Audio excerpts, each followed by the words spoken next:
play a little montage for you guys today. I have played this character just about as much time now at 120 as it took me to level up, so about 24 hours.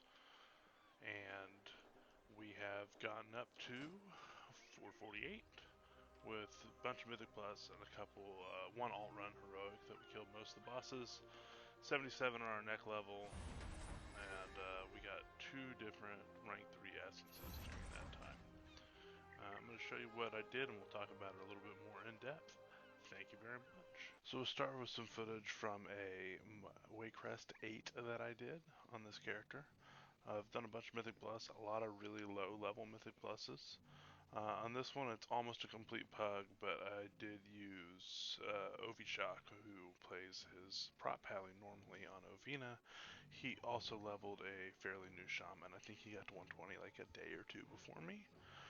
We brought him as well. Now his DPS isn't like super. It's not terrible. He's doing about 40k right now on this fight. But bringing him in here allowed us just some level of communication, some level of expertise. It's always better to bring somebody, but I have no idea who the other 2 DPS or the tank are in here. I wanted to do Resto Shaman. I mentioned that before. I did level as Elemental, but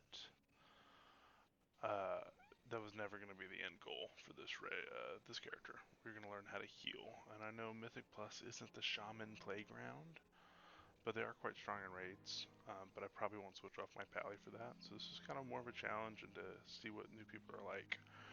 There were some pretty interesting observations I had while doing this. I've noticed that the average lower level key, so say 8 or below, maybe even 10 or below, in a way is much more difficult than a high level key. That's something weird. You wouldn't think that is true, but it totally is. It turns out people that have a little bit more experience and know what they're doing, even if their DPS is lower, makes up a huge difference on people that have no idea what they're doing. A lot less interrupts at lower levels, very questionable pathing choices, very questionable boss mechanic strategies, but made it through. It's very strange to go into a complete pug into like an 8 or 10 with people that have obviously some experience, and then going into a 2 with similarly geared people and having much more difficulties in the 2. That's something that happened. I think I'm going to do mini dungeon guides, mini boss dungeon guides. Just for those, level players. These are not going to be designed for anything above a 10. Just here's what the boss does, and here's how we counter it. And here's what you should do, because a lot of people have no idea how to do that.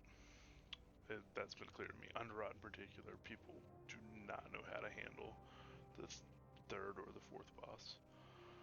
This boss, speaking of things I didn't know how to handle, I have never done this as a range before. That was a little bit rough.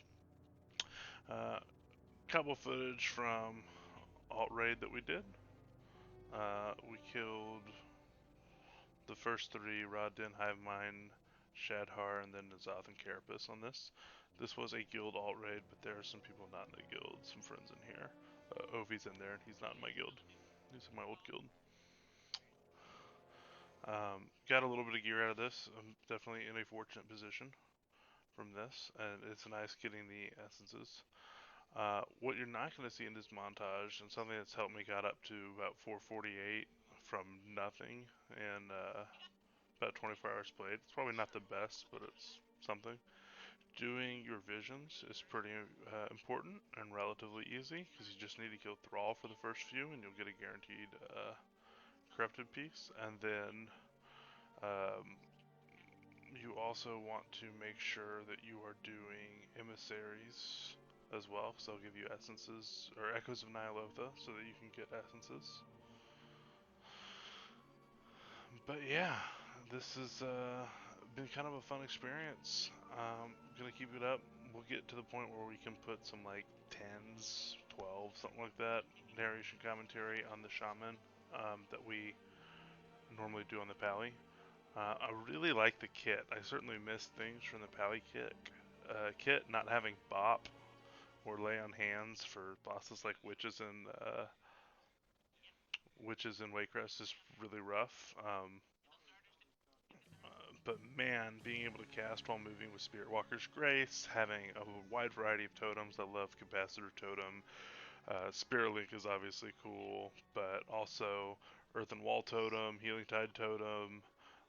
Cloudburst is really fun. I'm just really terrible with it right now, but I think that would be something that we could learn how to use a little bit better. That's going to be one of our challenges in learning how to get good with this.